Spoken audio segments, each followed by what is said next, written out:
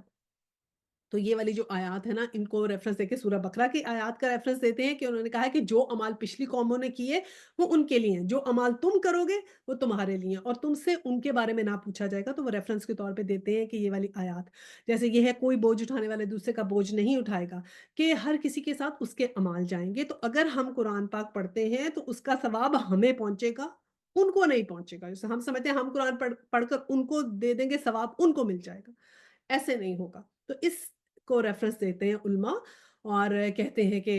ان آیات سے ریفرنس نکالتے ہیں کہ اس طرح قرآن خوانی ہوئی بھی نہیں ہے، حدیث میں بھی نہیں ہے، سنت بھی نہیں ہے کہ زوپا کیسے کیا کرتے تھے،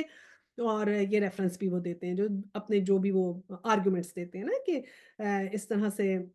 قرآن خوانیاں نہیں کریں، مطلب اور طریقے ہیں کس طرح ہم اپنے فائدہ پہنچا سکتے ہیں اپنے پیرنٹس کو۔ اچھا جی،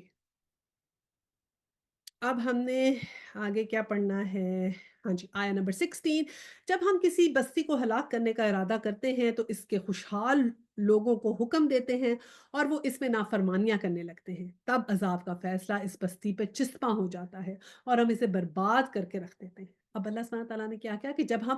مطلب کیا لاز کیا ہیں کہ کیسے عذاب آئے گا بستیوں پہ؟ پہلی بات تو اللہ سبحانہ تعالیٰ نے کہا کہ جب تک ان کے اندر کوئی نبی ہوتا ہے، جب تک ہم اس کے اوپر عذاب نہیں دیتے، پچھلی آیت میں ہم نے پڑھا کہ ہم جب تک عذاب نہیں دیتے جب تک کسی رسول کو نہ بھیجتے ہیں، کہ پہلے ہم رسول بھیجتے ہیں، ان کی ٹریننگ کرتے ہیں، رسول ان کو بتاتے ہیں ہر بات، اور بنی اسرائیل پہ تو اتنے رسول آئے، سو بقرہ میں بھی ہے نا